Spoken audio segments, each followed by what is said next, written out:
좋으신 주님의 평화가 오늘 예배 자리에 나온 우리 모두 위에 함께 하기를 빕니다.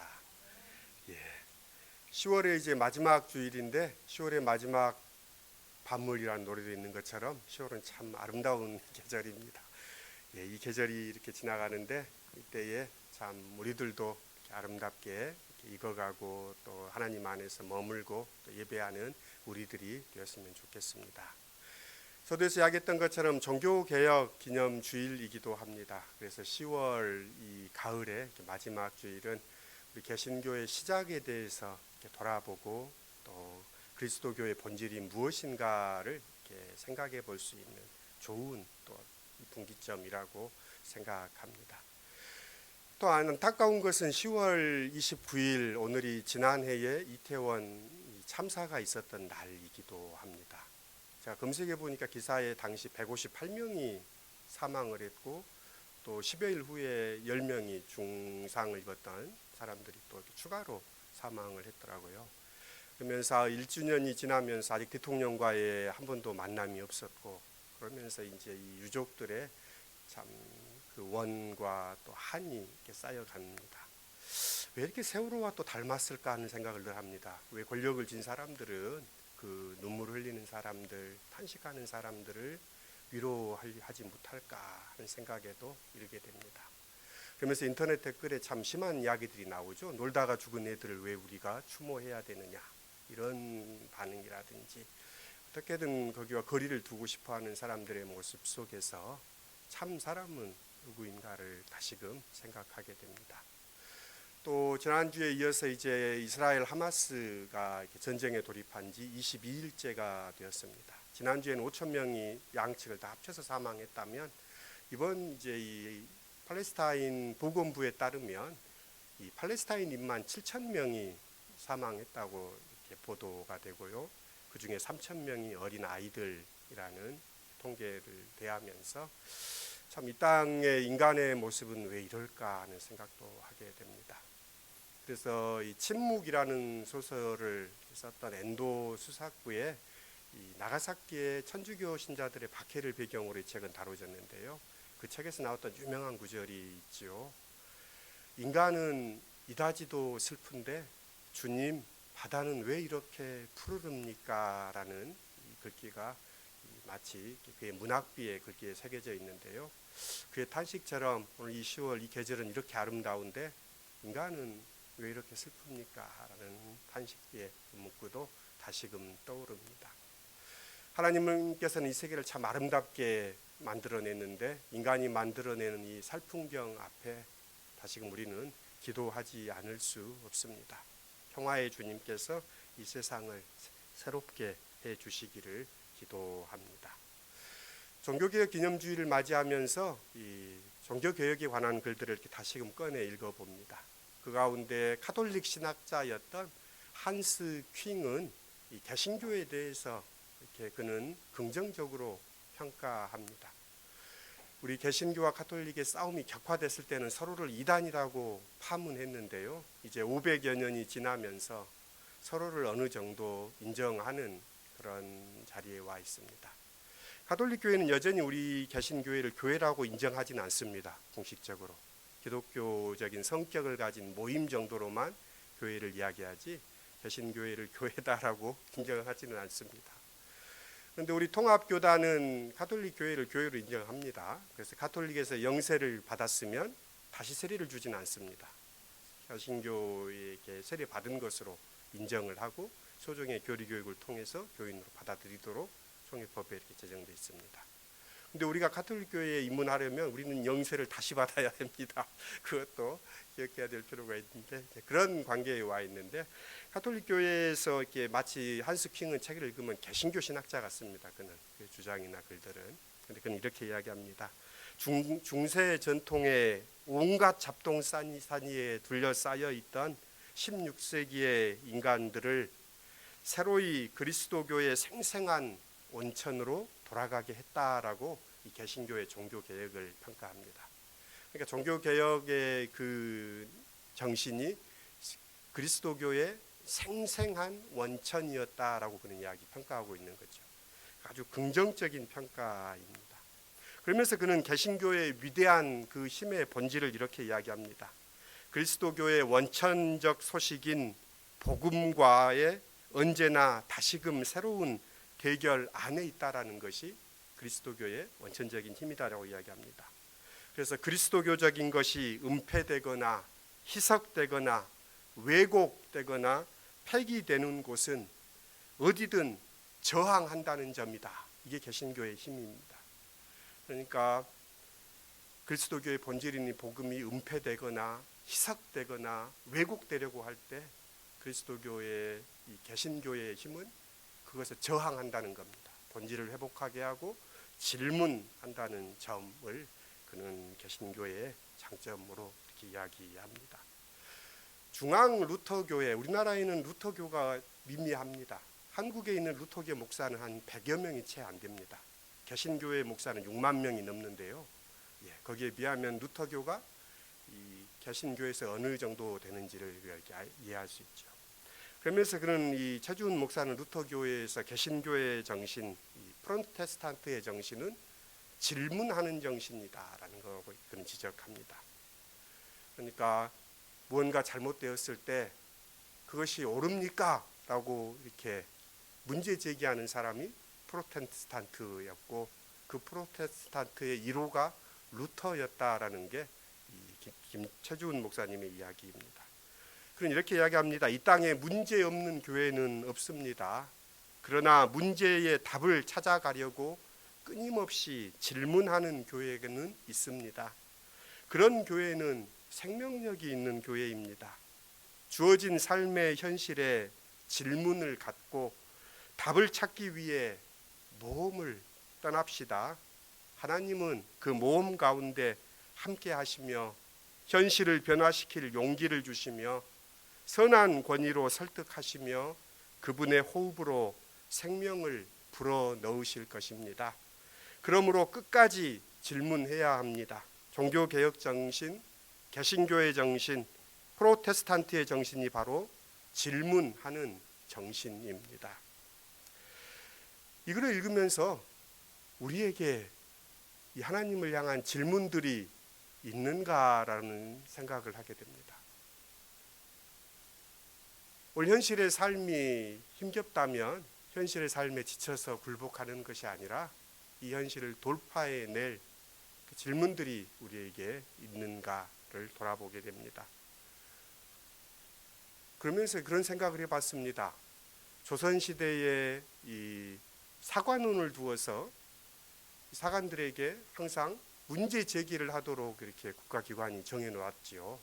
그래서 이 있습니다 이런 사람들이 있었던 것처럼 교회 공동체 안에 질문하는 사람들을 한 명씩 정해놔야 되겠다 이런 생각도 합니다. 설교에 대한 물음도 있을 것이고 삶에 대한 물음도 있을 것이고 이런 질문하는 사람들이 우리 안에 늘 있었으면 좋겠습니다. 질문하는 정신들이 있는가 것을 돌아보는 종교개혁주일입니다.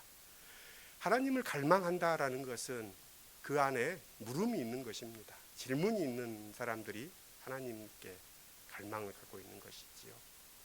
현실의 삶에 지쳐서 그런 질문들이 희미해졌다면 다시금 우리 안에 있는 질문들을 함께 나누고 또 그 질문들의 답을 함께 찾아감을 통하여서 깨어있는 우리 시온 공동체가 될 수 있기를 빕니다. 성서 안에는 예수님께 와서 많은 질문을 했던 사람들이 등장합니다. 예수님께 와서 무엇을 해야 영생을 얻겠습니까? 라고 물었던 청년의 질문도 있습니다. 그렇죠. 또 우리 형에게 명하여 유산을 저에게 나눠주십시오 라고 요구했던 한 당돌했던 청년도 있습니다. 오늘 본문에서 율법의 가장 중요한 것이 무엇입니까? 라고 와서 묻는 이 서기관도 오늘 본문에서 등장합니다. 그런 질문을 대하시는 예수의 모습은 다양하게 등장합니다. 어떤 때는 선선히 대답합니다. 어떤 때는 대답을 안 하시고 무시하시기도 합니다. 어떤 때는 동문서답을 하시기도 하고 또 어떤 때는 반대로 질문을 던지시기도 합니다. 그것은 예수께서 그 질문하는 사람의 의도를 간파했기 때문입니다. 그가 배우려고 하는 사람인지 정말 답을 듣고 싶어서 와서 묻는 질문인지, 아니면 배우려는 마음은 하나도 없는데 시험하려고 던지는 질문인지를 예수님께서는 간파하셨습니다. 오늘 본문은 예수님께서 선선히 대답하십니다. 그에게 배우려는 마음이 있었던 듯합니다. 율법의 가장 중요한 것이 무엇입니까? 라는 바리새인의 질문에 예수께서 오늘 대답하십니다. 예수께서는 그 시험을 회피하거나 부정하지 않습니다. 율법과 예언자들 중에 가장 중요하게 여겨야 할 계명, 두 계명이 있다라고 말씀하심으로써 이 율법학자의 질문을 긍정하십니다. 내 마음을 다하고 내 목숨을 다하고 내 뜻을 다하여 주 너의 하나님을 사랑하라. 이 말씀은 신명기에 기록되어 있습니다. 그리고 내 이웃을 내 몸과 같이 사랑하라. 이 말씀도 레위기에 쓰여 있습니다. 수많은 계명들 중 이 두 계명이 가장 중요하다라는 얘기는 성서 어디에도 찾아볼 수 없습니다. 그것은 어디까지나 예수님의 해석이고 예수님의 결론입니다. 그러기에 예수의 답변은 지금까지 들어보지 못했던 새로운 해석은 또 그렇다고 아닙니다. 예수의 견해는 유대교의 주류가 내린 결론이기도 합니다. 예수 당시에 바리새인들이 내린 결론과도 동일합니다. 오랜 논쟁을 거친 유대교의 논쟁의 이 합의도 하나님과 이웃을 사랑하라라는 계명이 가장 크다는 것입니다. 그래서 율법학자는 거기에 대해서 어떤 반론도 내놓지 않습니다. 결국 사랑하라라는 것이 하나님의 중요한 계명이라는데 이견이 없다는 뜻입니다. 사랑하라라는 이 명령이 그리스도교의 가장 으뜸이 되는 계명이지만 사랑은 그리스도교만의 전유물은 아닙니다. 신앙적인 가르침이 아니더라도 사랑은 어디에서나 강조되고 그리스도인이 아니더라도 사랑의 가치를 이야기하는 사람들이 많습니다. 철학자 강신주를 아십니까? 사랑과 자유의 철학자라고 이야기합니다. 그의 강연을 듣다 보면 그리스도인인가 하는 물음이 늘 생겨납니다. 그는 그의 종교를 밝히지는 않습니다. 그런데 이제 들으면서 그는 사랑을 가장 중요한 덕목으로 이야기합니다. 성서도 이 사랑에 대해서 이야기합니다. 그렇다면 차이는 무엇인가? 오늘 말씀 속에 성서의 계명 속에서 오늘 우리가 주목해서 보아야 할 것은 사랑하라와도 있지만 그 앞에 있는 다하여라는 부사입니다. 다하여 사랑하라라는 말씀이 반복됩니다. 목숨을 다하고 마음을 다하고 뜻을 다하여 주 너의 하나님을 사랑하라. 다한다는 특징을 지닌 이 사랑은 신앙적인 성격을 지닙니다. 다한다라는 것은 나누어지거나 쪼개어지지 않는 상태를 의미합니다. 곧 분리되지 않는 마음, 통째의 목숨, 한눈 팔지 않는다는 뜻으로 하나님을 사랑하라는 이야기입니다. 하나님을 향해 다하지 않는 사랑, 그러니까 나누어진 사랑을 가리켜 성서는 우상 숭배라고 합니다. 자기의 성공과 하나님 사랑을 동시에 사랑할 때 그는 우상을 섬기는 것이라고 성서는 이야기합니다. 우상을 섬긴다는 것은 하나님을 사랑하지 않는다는 의미가 아닙니다. 다하여 사랑하지 않음을 일컫는 말입니다. 타인에 대한 사랑도 그렇습니다. 내 이웃을 내 몸과 같이 사랑하여라. 몸이 여러 지체를 지니고 있지만 몸이 나누어지지 않는 것처럼 남을 사랑하는 것도 그러해야 합니다. 내 몸에서 분리되어 떨어져 나간 것은 내 몸이 아닙니다. 그러니 나누어지지 않는 몸 전체로 내 이웃을 사랑하라라고 성서는 우리에게 말합니다. 사랑을 나누어야 한다고 사람들은 말하지만 성서는 말합니다. 사랑은 나누는 것이 아니라 나누지 않는 것, 적당히 자기의 일부를 떼어주는 것이 아니라 내 전부가 그의 것이 되는 일입니다. 그래서 어쩌면 사랑은 나는 당신입니다라는 고백에 이르는 일이기도 합니다. 다해서 사랑하면 생명을 살리고 구원을 이룹니다. 그래서 최고의 계명이고 그래서 명령형입니다. 예수께서 십자가의 죽으심으로 마음과 목숨과 뜻을 다하여 사랑하는 것이 어떤 것인지를 보여주셨습니다. 다해서 사랑해야 하지만 우리의 사랑은 늘 부족합니다. 하나님의 은혜와 그 영의 이끄심이 없다면 말입니다. 사랑이신 하나님을 바라보는 삶이 아니라면 말입니다. 하나님은 사랑이시다라는 것이 우리의 고백이라면 우리가 다해서 사랑할 능력과 에너지도 하나님께로부터 옵니다. 우리는 우리의 힘으로 사랑하는 것이 아니라 하나님의 은혜로 사랑합니다. 그것이 다하는 사랑입니다. 루터의 종교개혁을 평가하면서 프랑스의 역사학자 페시앙은 이야기합니다. 루터는 어떤 계획이나 어떤 자신의 목표를 이루고자 종교개혁을 했던 것이 아니라 그는 그 안에 있는 불꽃, 그 안에 있는 열정, 하나님을 향한 사랑이 그를 그 개혁에 나서게 했다라고 말합니다. 우리 안에 그 사랑에 불꽃이 있습니까?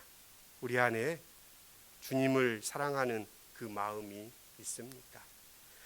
종교라는 릴리전이라는 단어의 어원을 살펴보면 라틴어에 리라는 다시와 렐리게라는 리게라는 묵다라는 단어의 의미입니다. 그러니까 다시 묵다라는 말이 이 종교가 갖고 있는 어원적인 의미입니다. 그걸 해석해 보면 다시금 우리를 하나님께 묶는 것, 이것이 종교입니다.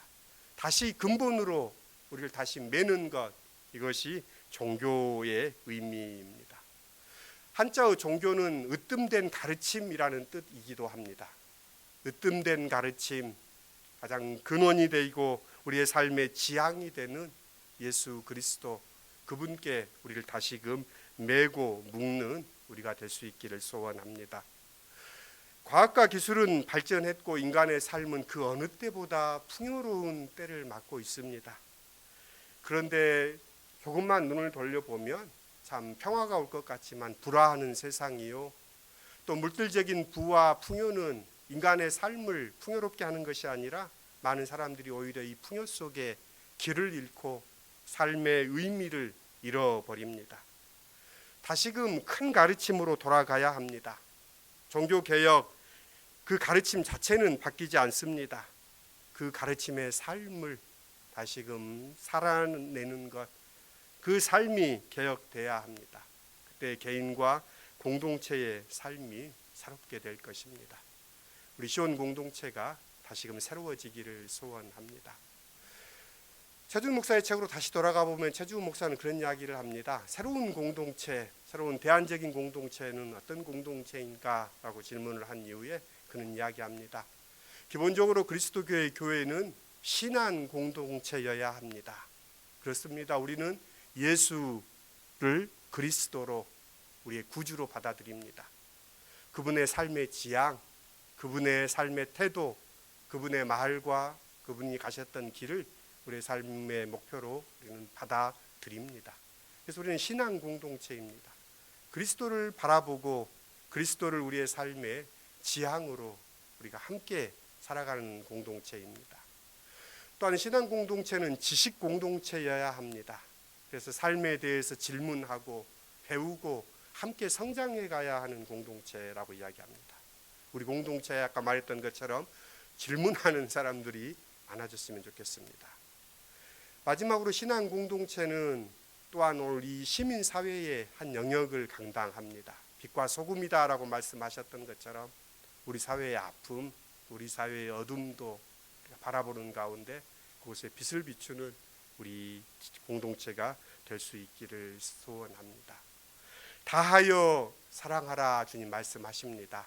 우리가 주님을 다시금 사랑하며 주님 앞에 고백하며 주님을 따르는 우리 모두가 될 수 있기를 기원합니다. 종교개혁 506주년을 맞이합니다. 우리 그리스도교의 시작, 우리가 어디에서 떨어졌는가를 잊지 않도록 도와주십시오.